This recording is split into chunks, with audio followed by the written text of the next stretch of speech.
Thank you very much. And I'm absolutely delighted to be here at Eurocall talking about Call for All Languages. And I think it's a great opportunity to consider what's going on outside of the dominant world languages and to show you what's going on in our little corner of the world. Now, this is what I meant to put up here. So see if you can read that poem quickly and picture this. These little small, we'll call them small languages for now, because of the name of the poem, but small languages, like delicate birds, they're fluttering against that vast, imposing skies of those dominant global tongues. And the imagery is from a poem by Eleni Choilenain. And this is a photograph of what's currently in the window in our own Arts and Humanities Institute at home in Trinity College in Dublin. And it's there to celebrate UNESCO's Indigenous Languages Decade. And so I thought it would be nice to bring it to this building, this fantastic building. And I just decided to include it today because it resonates deeply with me. It resonates deeply with the efforts ongoing in the Phonetics and Speech Lab where I'm based to support and to promote the Irish language in this digital age. So the idea today really is to present our work on Irish. What started as speech technology development, speech engineers working on a core technology project, and now how actually Call is central to all of our efforts.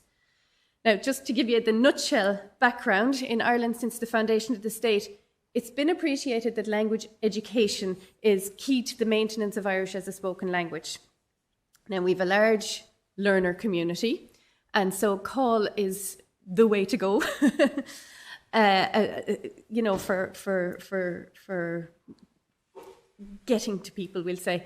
But the approach now, and what I hope to get across today is what we're doing, that it won't only benefit the Irish language necessarily, but that it could also serve as a model for other lesser resourced linguistic context. So I really think, and the message I want to get across is that it's important in these multidisciplinary teams who are doing some core technology development, be that speech technology in our case, like synthesis systems and recognition systems, or other technology developments. I think the important thing is that in a minority language context, that Call experts are involved since the beginning, because we do need Call for all languages, as the conference theme puts it so eloquently, and not just the dominant few.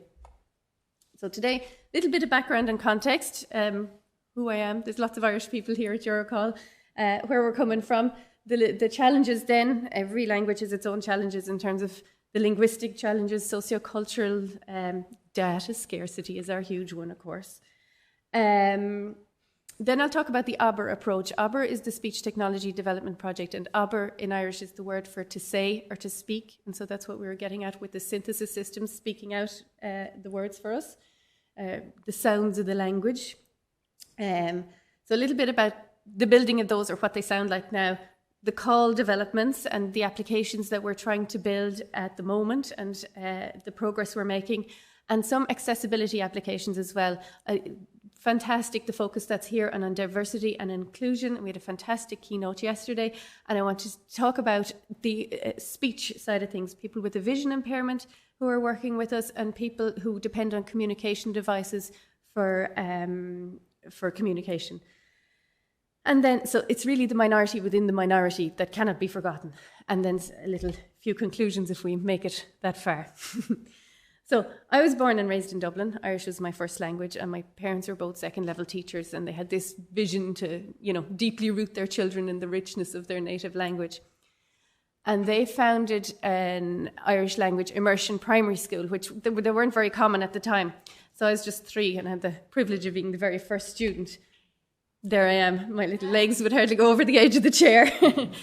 But this formative experience, and this is kind of where we're coming from, instilled in us this kind of profound love and respect for the language. And it's not just the language, it's the music, it's the culture, it's an understanding as well of the value of preserving the cultural heritage and using the language.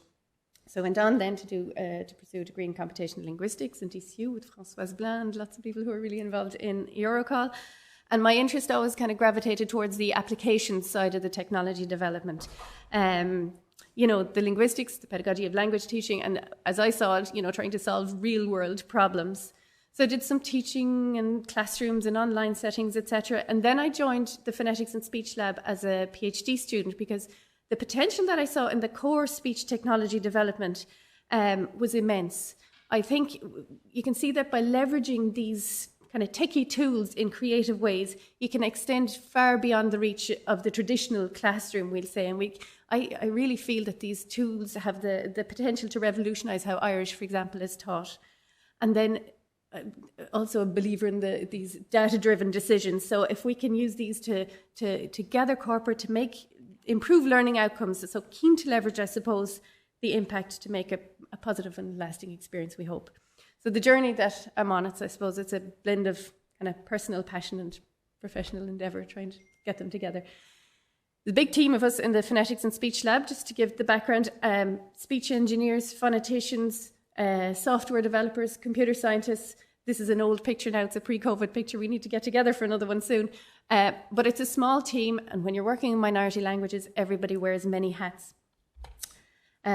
People that aren't in the first picture, and it's a little old now, are this wonderful bunch who are graduates of computer science, linguistics and a language. It's a really important program for us in Trinity to train people in this area. And they've been working with me more recently on developing speech-based educational applications for Irish. So we have this new little research group that we're putting together, and we're calling ourselves FIS, which means knowledge, and FISRUcht is curiosity, and the IS is AI in Irish, or artificial intelligence, so play on lots of words.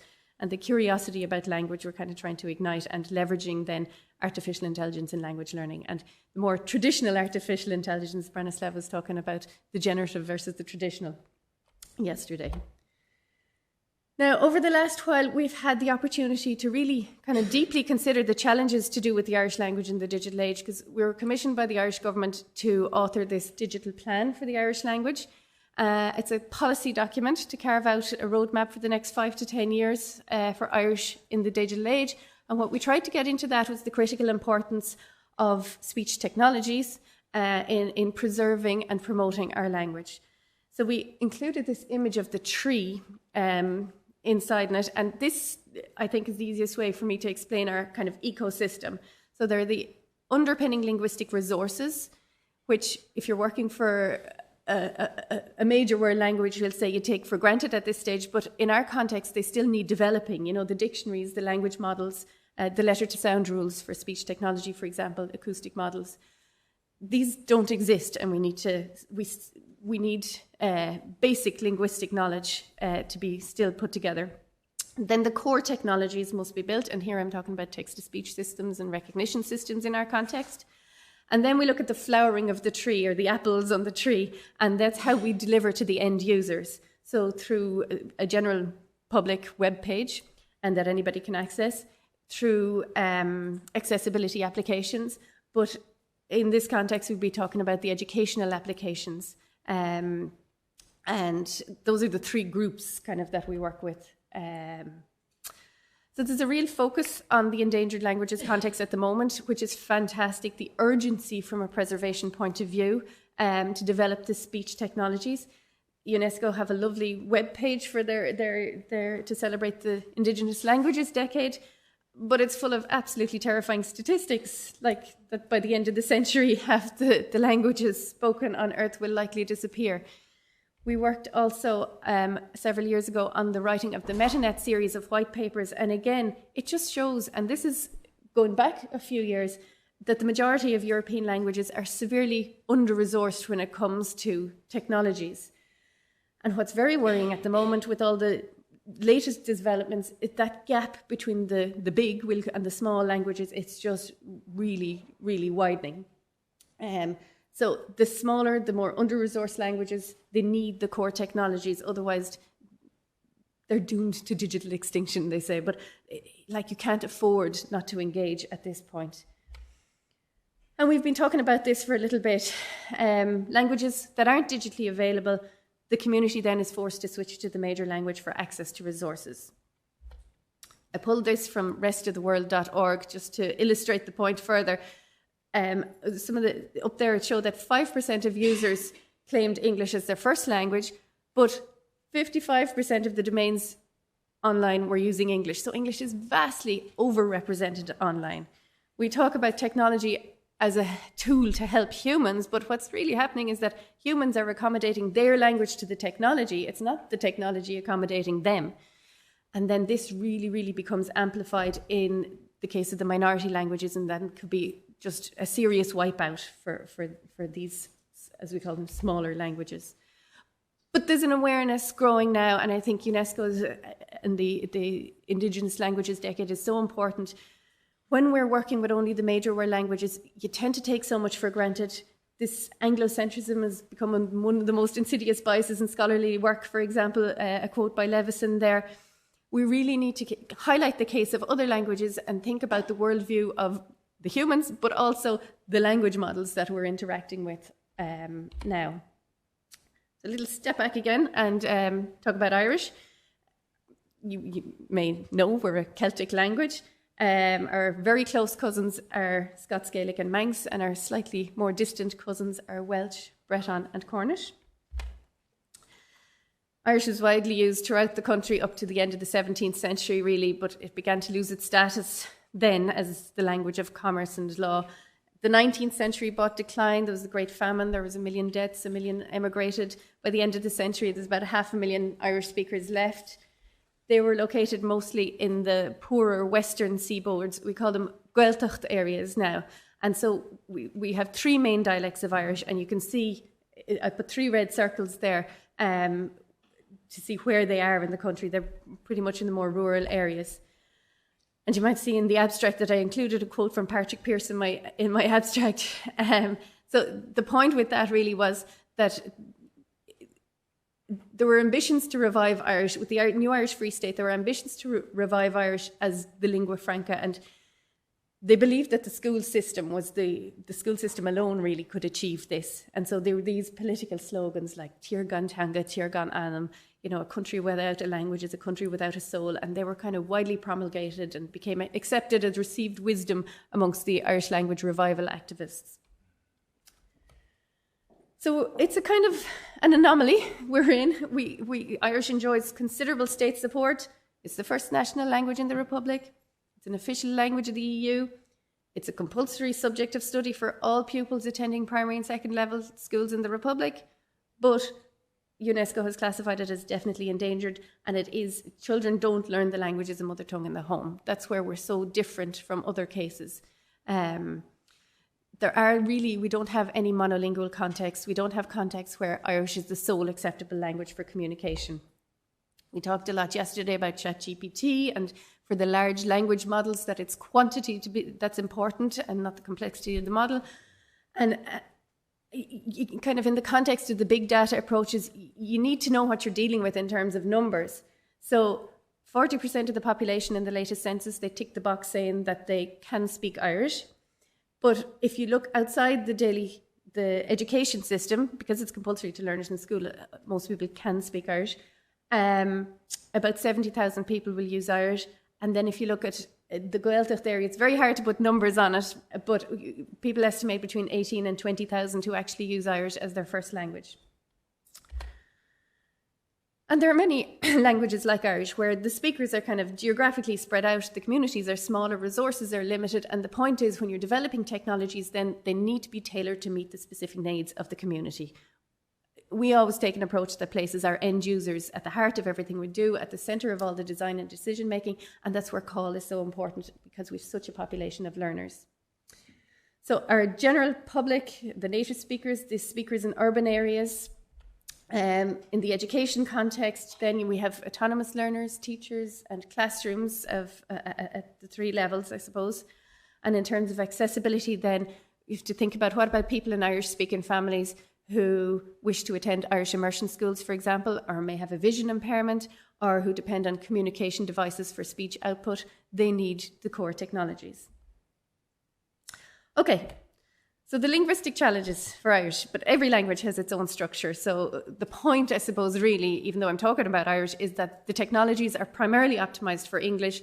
So if you're building for a very different language, developers and call experts, etc., would need to understand the linguistic structure of that language. Irish is quite different from most Western European languages in lots of different dimensions. Word order, for example, it's a VSO language, verb, subject, object. The sound system is very different. We contrast the palatalized and the velarized consonants, as shown here in the chart. Many of you are familiar with the chart, I'm sure. And those contrasts, or that distinction, it carries throughout. It pervades a lot of the grammar. So it's very important for lexical and grammatical differentiation. Lots of people, when they see Irish names or that, they talk about all these vowel clusters. But those vowels are doing things. They're telling you the quality of the consonant. So the front vowel, the I and the E, for example, are telling you it's a palatalized consonant that you need. And the A, O, U, the back vowels, are telling you that it's a velarized consonant. So the difference between your lunch, loan, and your lion, leon, it's that E that's telling you what kind of an L you should be pronouncing, loan or leon. If you want one boat, it's bod. If you want more than one boat, it's boyd. And so you're alternating between your palatalized and your velarized D, your D or your D for your plurals. It's morphologically rich, highly inflected. Board for table, for example, it alternates then with erin mord on the table, so the M takes over, erin vord or ward, depending on your dialect, etc. So many inflected forms, and all of this is complicated more so by the fact that we have 3 distinct dialects. We have this artificially created written standard, but the standardized forms, maybe if you see in the bottom line then, the standardized written form sometimes doesn't correspond to any of the 3 spoken dialects. We don't have any, lots of implications for how we build technology. Basically, there's no spoken standard. No one dialect has superiority over the others, so it's crucial that developers and teachers have a handle on all those issues. Okay, many different sociolinguistic challenges, lots, but I'll illustrate just a personal one to do with perceptions and attitude towards a language. Here, let's okay, today's digital age, we're surrounded by speech technologies. They're becoming an integral part of our daily lives. So to illustrate the point, I'll tell you about Christmas, when Alexa came to our house a few years back. Now, my 2-year-old at the time, she spoke mostly Irish. She had some favourite songs in Irish. She was immersed mostly in an Irish-speaking world. And Ban Fáidín, you'll see there, is the name of one song that she wanted. The problem in our house, by midday on Christmas Day, she had figured out that Irish was no good to communicate with Alexa, and she switched her message. She had the first part, the try to sing part, switched to English. I'll play the video. I don't know whether it'll come across, but the foot stamp, the frustration. Then tried to sing Ban Fáidín Maisnáile to Alexa. By Christmas evening, she was spouting commands in English, and she hasn't stopped spouting commands since. But the point is that from the very beginning, if kids constantly observe that English is a language of technology, English is all around them, it leads to certain perceptions about their own language.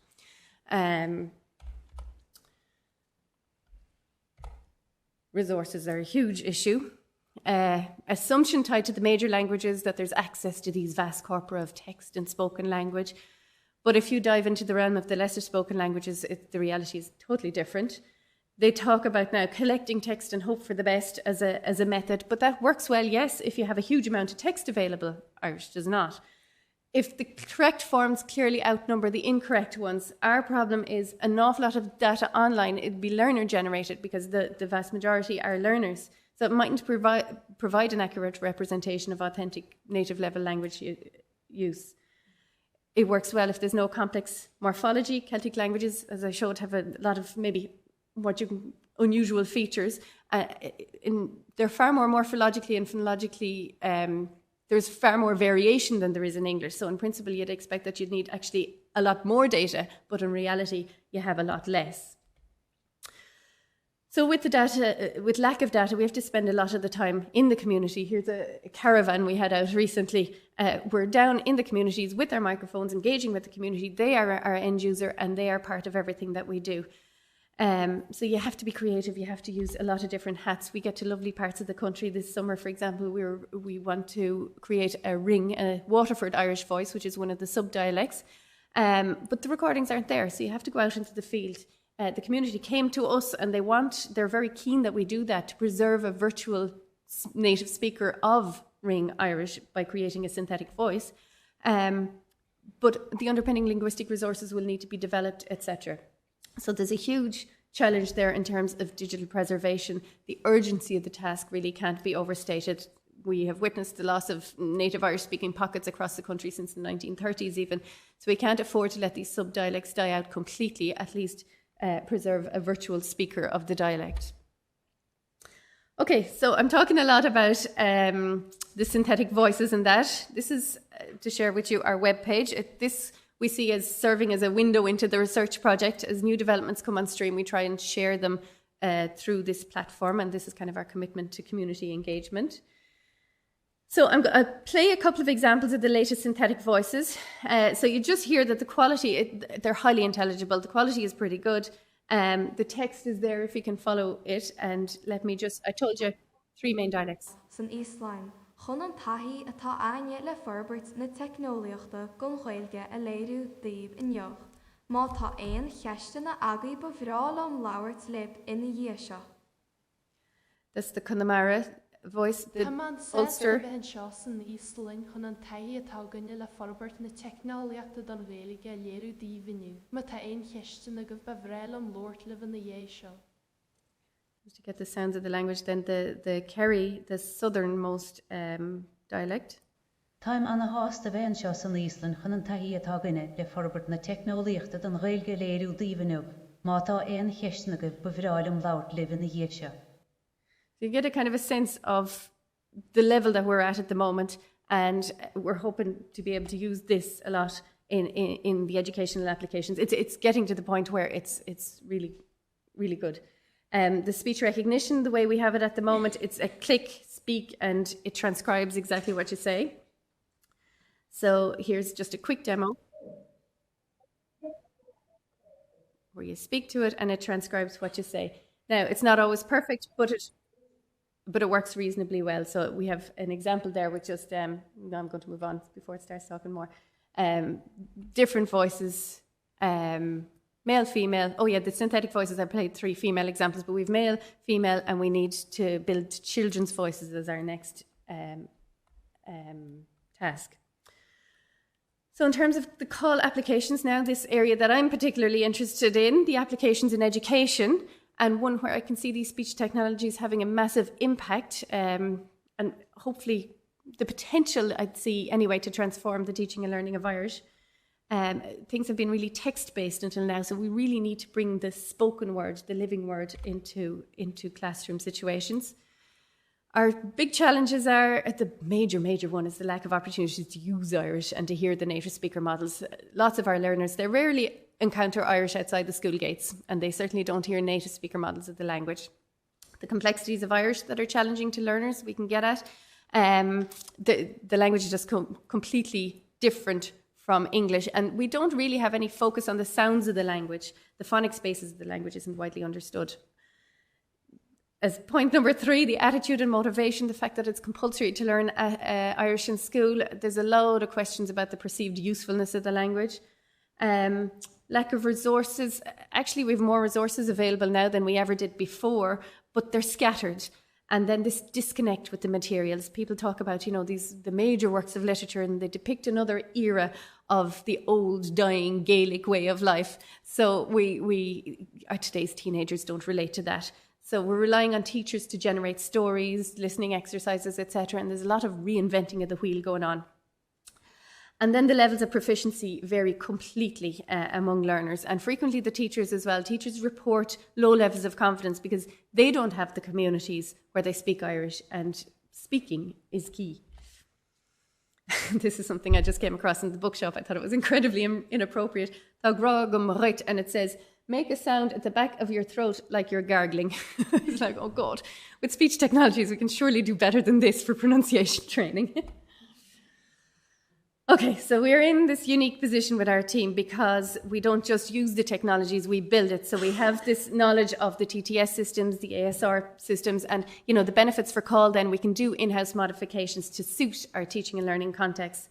And the interesting thing then is the core development team are now depending on the call people in the team to feed information back to them, to determine the development priorities. Like in the Irish situation, there'd be no point in developing text-to-speech systems for call centres, for example, because we just don't have that kind of a situation. So it's the educational system. It's, we're going to need children's voices now because a lot of our learners are primary school learners, and we need to be able to provide what they need. So in terms of call, then I've done a variety of things over the years to see how we can integrate the text-to-speech voices. It's only recently that we have really nice, intelligible voices. It has really come on in leaps and bounds in the last year and a half. So what we had before this are platforms where you can kind of see where the text-to-speech could make a difference. Here's one where we could try and see if we can have an immersive experience. You're in Trinity College. You might recognise the college. This is a collaboration with another project where they were looking at believable body movement, motion synthesis, and we were looking at speech synthesis then as a layer on top of it. But here I populated the front square in Trinity with only Irish speakers, and you could go in and listen to a group speaking and do a kind of a paper-based listening exercise afterwards. So it's the voices that way at the time. You listened and you answered questions, and wait, let's see now. If you zone in on one conversing group, I don't seem to be able to get the bar to get to it. But the point is, we're feeding back information on the text-to-speech then to the core developers. Here's another attempt at a virtual game. This was another collaboration with the School of Computer Science in Trinity.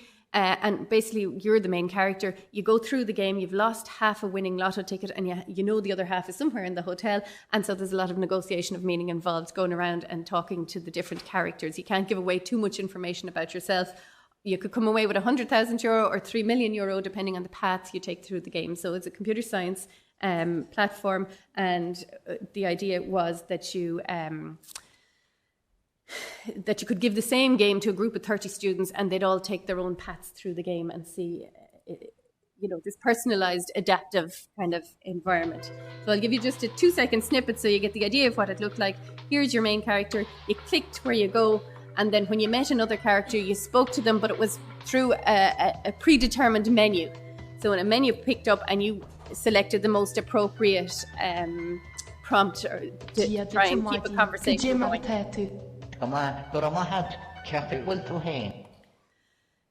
The third one then, and this is really the most successful one, was a chatbot. And using text-to-speech here is a really useful tool. We didn't have speech recognition when we did this first, so let me just show you really quickly if I can jump into the middle. I don't seem to have control over getting into a part of the video. But I wanted to jump to the middle of this.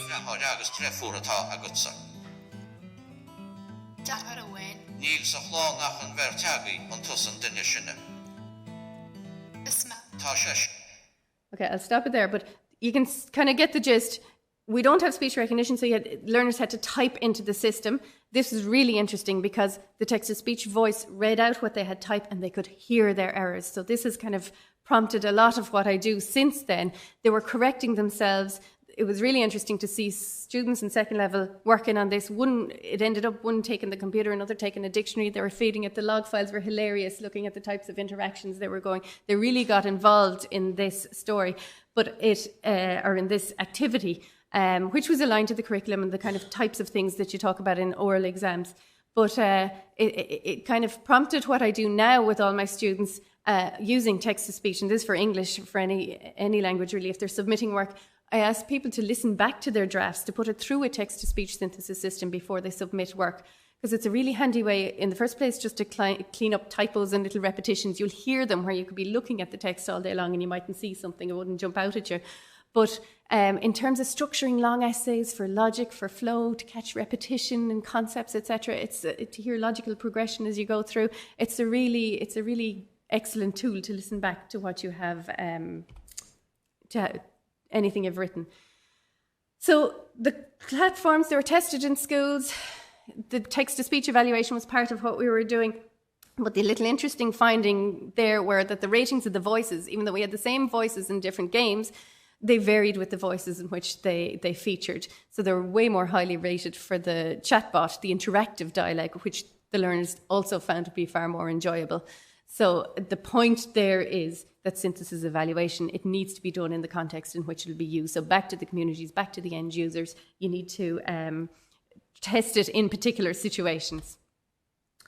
More recently then, we've been focusing on this platform development and applications surrounding a particular platform. And the whole goal with this is to try and integrate the speech and language tools to provide this kind of a rich learning environment for the autonomous learner, as well as for class groups. So we have this, we've spent a long time now kind of building this, what we're calling an intelligent call platform, where we can get corrective feedback to learners and also gather a lot of empirical data.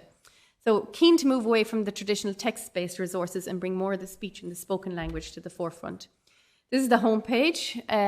It's called The Storyteller on Skelly, and the idea behind that in Ireland we have this rich history of storytelling, and it's important that this ancient art of storytelling isn't lost, that it's transferred to the digital age. So the practice isn't lost, but the format and the expression has changed completely. So there are teacher accounts, student accounts. Essentially, the learners have access to the speech and language technologies. They carry out tasks either assigned by a teacher or more through the bubble of applications we're building around it. So you can use it autonomously. And then teachers can give feedback to students. They kind of oversee the work that the students are doing, and they can give feedback on their work. So it's being developed in a modular way. This is something we're kind of really conscious of from the start. In principle, it could be language independent. If you have your own speech technologies, your dictionaries, your spelling and grammar checkers for your own language, we wanted to build it in such a way that you could plug your APIs in and have this platform able to use in various other language contexts. Now, you really need to play with these to see how they perform, but I'll play you a quick demo video and maybe talk you through what's happening. Essentially a way of bringing together access to all of the technologies that we and other people are building. The grammar checker, for example, is Kevin Scannell's. That's not something we have built in-house, but we have modified a lot of it so the input is more suitable to language learners. So when you come in, you write your story. So either a teacher has given you a task, and what we did in the pilots was a reflective practice, reflect on what you've done in your Irish class today, for example. And you see the tools are opening then the left-hand side. There's dictionary here. You can check grammar errors live as you are typing. You can switch that on or off. The proof listening is a core part of it. So if you type something, straight away you have access to highlight that bit and listen back to what it is you have written. Like this, you press play and it highlights word by word as you go back. You don't actually have to type into the platform at all. What I like, since it's only 6 months since we have a recognition system now, but you can speak your stories and it'll transcribe. So there'll be an editing pass to do afterwards to correct what it is you have, to correct the output. But altogether, it's coming together as a kind of a pretty powerful learning platform now that can harness the emerging speech technologies. As soon as we get better voices, they're brought into the platform as well. So all we need is to update the API, and the whole system updates then with the newer technologies as they come on stream. So from the learners and the teachers' point of view, I suppose the learners, there's easy access to a learning environment, and we're trying to encourage self-directed learning. The constant reinforcing, for me, what's important is the reinforcement between the sound in the system and the link between the sound and the spelling all the time. From the teacher's point of view, then, they can see what the students are doing, they can interact individually with them and give corrective feedback via voice notes, which is what I'm seeing a lot of the teachers are starting to do, which is really nice. And then from the researcher's point of view, we're collecting really valuable data, kind of a treasure trove for future research, we hope. And then from the developer's point of view, we're getting a lot of guidance and feedback that enable us to continue the development and to make it more intelligent, to allow better tracking of the acquisition process, for example, and hopefully more personalised learning paths for the students within this platform. And it's also, for the core speech technology, it's putting the quality of the speech technologies to test in the real world. We get loads of feedback from learners on what's good, what's bad, and what's indifferent. So to date, we've been doing pilot studies, really. We really haven't advertised it in any way because we haven't been ready for a load, but there's over 5,500 registered users without really telling anybody about it. So it does demonstrate a need for this type of platform, I think. We have a growing learner corpus, and it's really, at this stage, this continuous cycle of development, testing, feedback, refinement, getting to know who's using it and how they're using it. And we're getting to a position now to let it loose on learners and teachers and see how they behave, measure what they're doing, look at things like time on task, for example, see if we can capture interesting snapshots about how people are proof listening, using recognition systems, correcting themselves afterwards, etc. We're using it as a bit of a hub then to bring ongoing iCall projects together.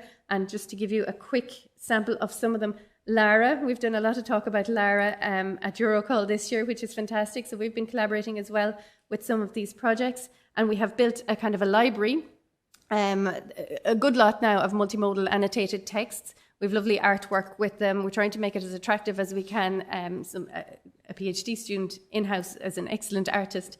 And what's important then, you can read these texts, you can access all the grammatical information and lots of audio renditions that go with them. So it's a really rich source of input and hopefully serving as inspiration then for learners' own compositions. You can click on any word there, hear it spoken aloud, word level, sentence level. You can click then and get a whole pile of grammatical information on the right-hand side.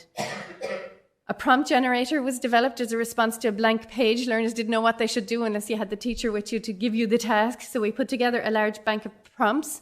This kind of had to be done manually. So one of the interesting ones, I'll just play this in the background since I can't jump to where exactly I want, but a part-of-speech prompt generator. So you can see there that that's the proverbs, for example, and you can keep clicking until you find one you like and start your story with that. And so it'll bring you straight into the window then where you can start writing.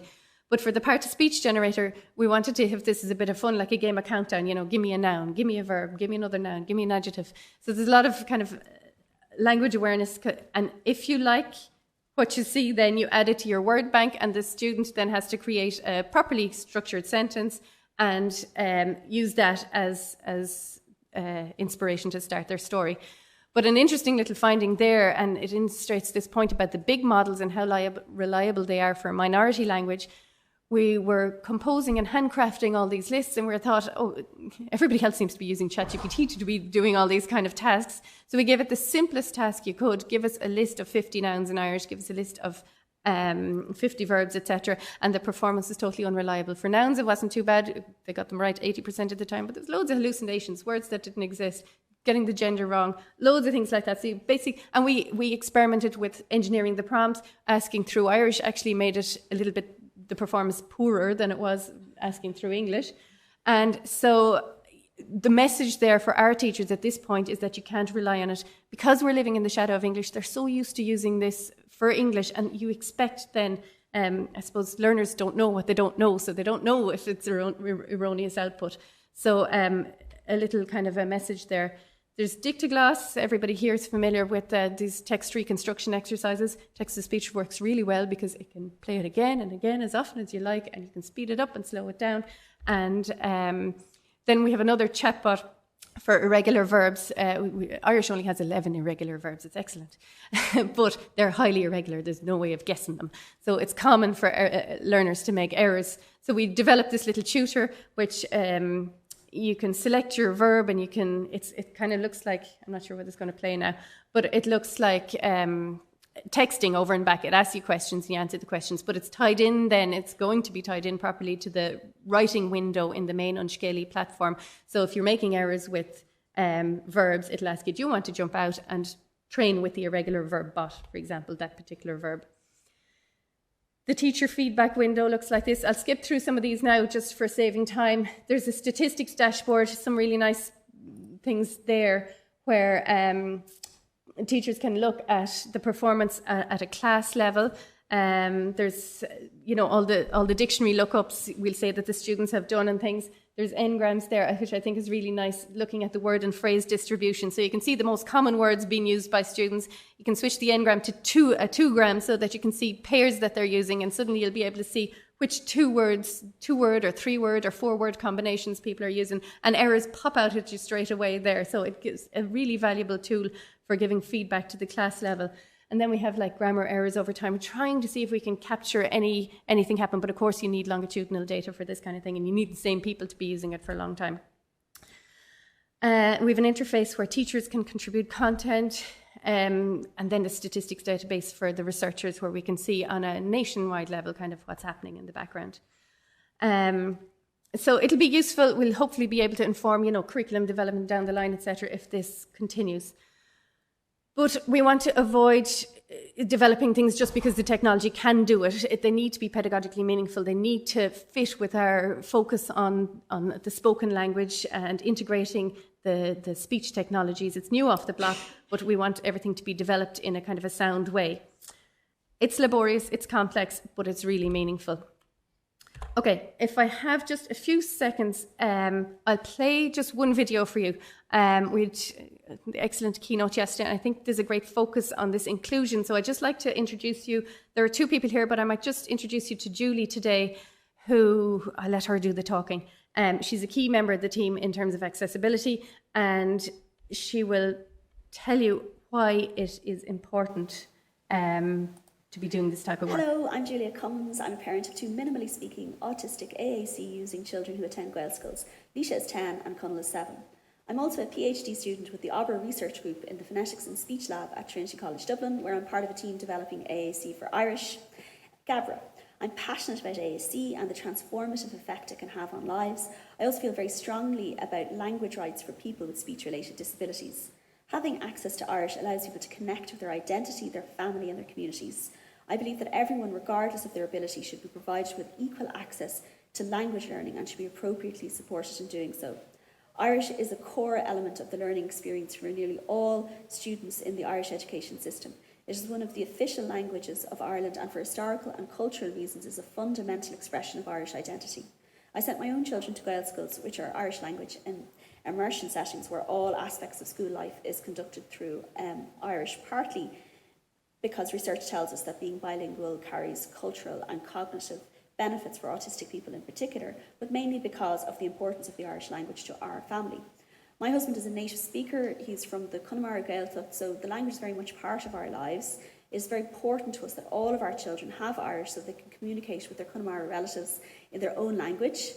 I'm not from an Irish-speaking background myself. I'm still learning, but I have a huge love for the language. And ensuring that continuity of Irish speakers going back generations doesn't stop at our family is very important to me. So what is AAC? AAC stands for Augmentative and Alternative Communication. It refers to tools and strategies that can enhance speech or provide an alternative means of communication.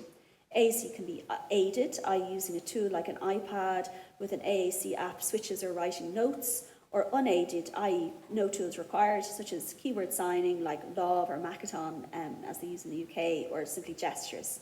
So the AAC system that we're developing falls into the former category. It's an app typically presented on a tablet, which allows the user to select a series of words or images to compose a sentence, which is then read out by a synthetic voice. AAC can have life-changing effect on people with speech-related disabilities, enabling connection and inclusion. Lack of access to AAC in Irish is a particular problem for those in Irish-speaking families in the Gaeltacht, where Irish is the community language, and outside the Gaeltacht, and those in Irish immersion schools, i.e. Gaelscoileanna. However, AAC using students in English language schools needed to engage with the Irish language curriculum. It can be a major roadblock in their education. Over recent months, research and development has been undertaken at the Phonetics and Speech Lab at Trinity College Dublin with a view to developing the Irish language AAC system, which we call GABRA. This has been carried out within the Auber Research Group, and the speech output will feature the synthetic voices developed within Auber for the main dialects of Irish. AAC is a multidisciplinary area, and in the Auber Research Group, we're able to draw from technological, linguistic, and AAC experience within the group. We faced a number of very interesting technical and linguistic challenges along the way, and we're still far from a place where we can launch, but we're very proud of where we have come in such a short time. It's hugely rewarding from a professional point of view to see a project come to fruition, but from a personal point of view, it is wonderful to see how research can impact lives in such a meaningful way, from seeing my children participate in school life using synthetic voices developed within the Auber Research Group, to say a line in the school production of Wizard of Oz in Irish, to greeting her Irish-speaking grandmother in her own language. It connects our AAC using children to their culture and allows them to fully participate in school life, and it means the world to us. Thank you.